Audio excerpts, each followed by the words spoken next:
Hello, my loves, and welcome back to another episode of the Energetic Shift podcast. I am super excited, as always, to come and have a brew with you for my weekly musings. Didn't last week go down a fucking storm? So, if you haven't listened to last week's podcast episode with my beautiful, loving, sportive husband, then go and listen to it now.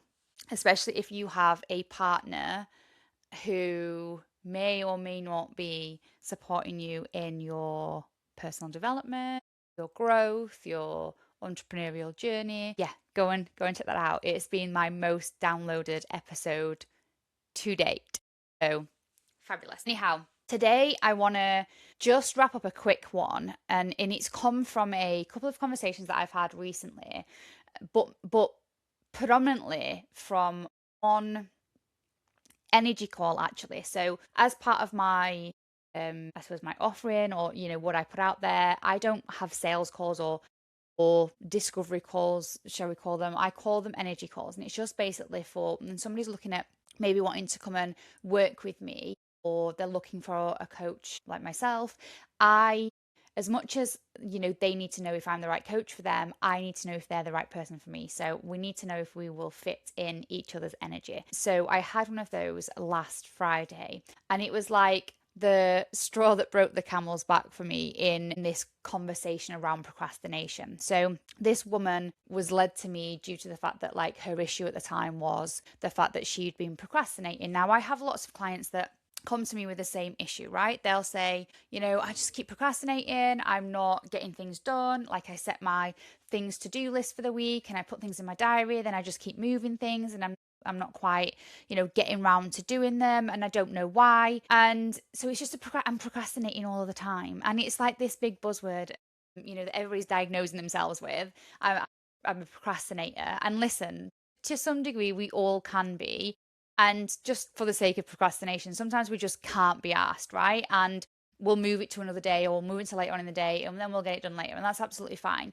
But there comes a time when you're doing it, and you're doing it for weeks and months and sometimes years before you get round to actually starting, completing, something that you've wanted to do for a long time, for example. And sometimes it is just, one daily little action that you're just not getting round to doing. Sometimes it's one big thing that you're trying to do. And this particular person came to me with, a procrastination issue. And I knew within minutes, like, we'd not even been on the call for 5 minutes. And I'd never spoke to this woman before either. I'd met her, literally, she'd been on my Instagram, but I didn't really know anything about her. That was the first time I'd spoke to her on this call. And immediately within the first 5 minutes, I was like, this is not a procrastination issue. This is a little bit of a priority issue, and it's also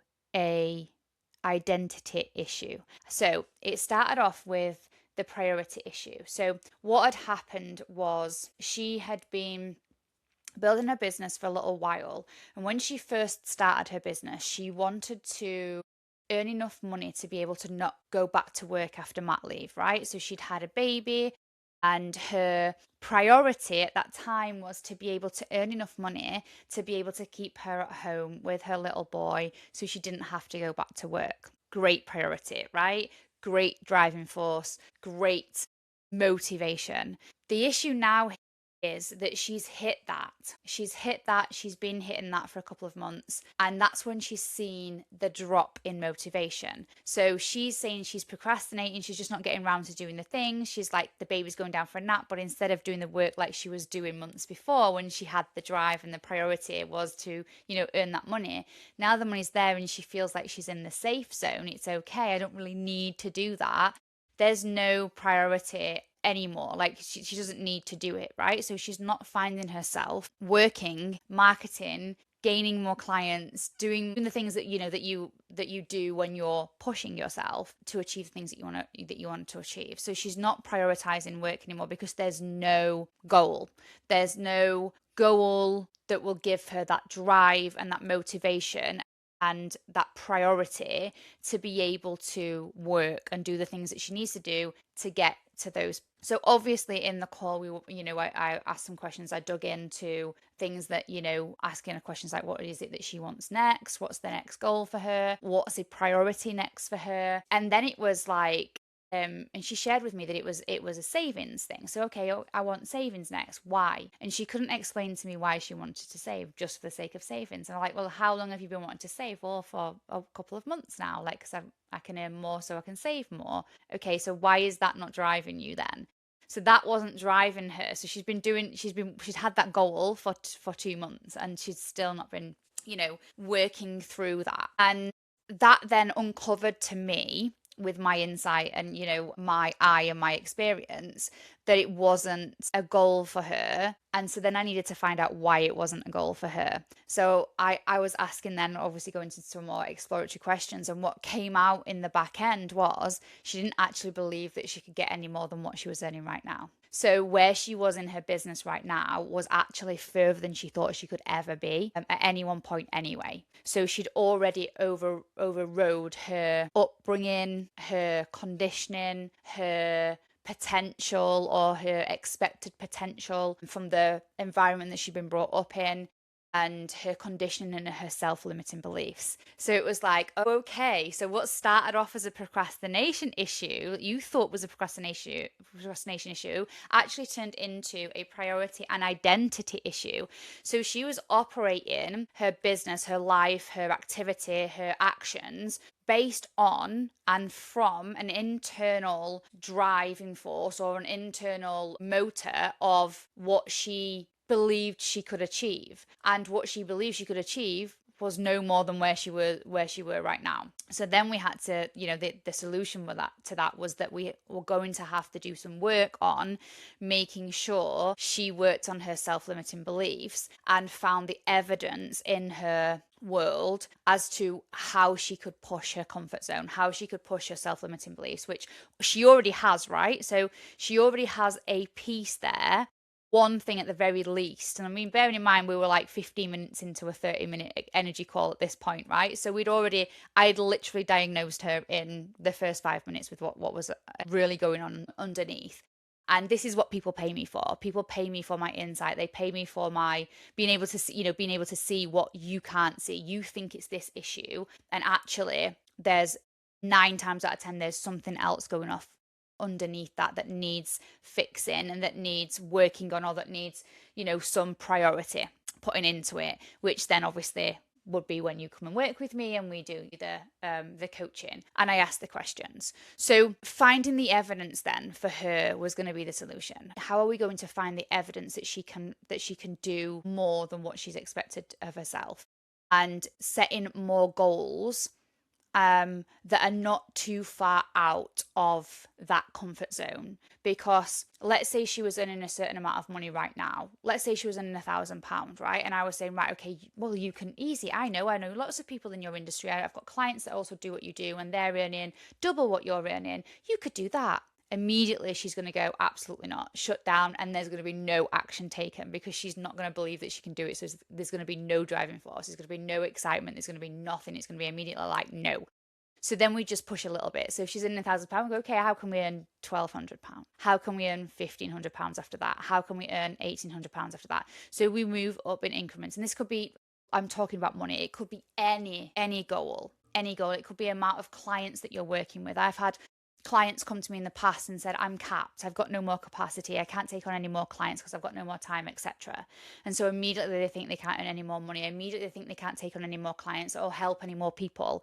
And it's just seeing how you can do it another way. And again, having somebody like myself who can share their insights and their experience with you as how you can possibly do something new. So you've got to learn what you don't already know. You've got to spend some time with people, in environments, in places, doing things with people that are not the norm for you, right? So the norm for you will always keep you capped. You stay in the norm, your nervous system is safe with familiarity, and you're never going to grow outside of that. So your nervous system has to feel a little bit dysregulated sometimes. Your nervous system has to be pushed. You have to do new things, and you have to learn new skills, new ways, learn new ideas of how you could possibly do something that you don't know already, or that you don't do already. So I would immediately, so the next things that I would do with her would be, I would go into looking at the evidence of all of the times in her life that she has gone against the grain potentially, or that she's done something that she never thought she could do. And she'd already told me in that first 15 minutes that she was in a place in her life that the people that she grew up around wouldn't do something that she's doing right now. She's already exceeded her potential. But the way that she was looking at it was, I've exceeded my potential, so I can't possibly go any further. I can't possibly do any more because I've already exceeded. Whereas the way that I look at it is, that is evidence. So I would ask you to question yourself, firstly with what you think is the issue, and then do you think that that's the reason why you're actually stuck? And potentially, ask yourself, is there something deeper behind the scenes? And if you can't figure that out, please send me a message on Instagram, see me, comment on the podcast, and I will happily send you a 30-minute free energy call link so that we can do some diagnosing. I've been doing a little series on Instagram as well. I don't know if you've seen it, if any of you watch me, but I've been doing like a little reel series of Dr. Dan where I talk about these types of things. Obviously, I'm going in deeper into this in the podcasts episodes, but the reels on Instagram as well, where I quickly diagnose and talk about something that's been going off with one of my clients or audience members or community or network. So they're pretty good as well. So yeah, so if you are in need of help to diagnose, then please come and see me on a free energy call. I'll send you a link. In fact, I'll put it in the show notes as well, so you can book yourself one if you need to. But if not, just bob me a message on Instagram. So I would ask those questions. If not, reach out to me. And I would also look for the evidence that you have most definitely built up in your life of where you can exceed what you thought was your potential, or when you've exceeded what you thought was your potential in the past. Okay, so just a quick one. Happy Monday as always. If you have enjoyed this episode, please comment below. Let me know what you think.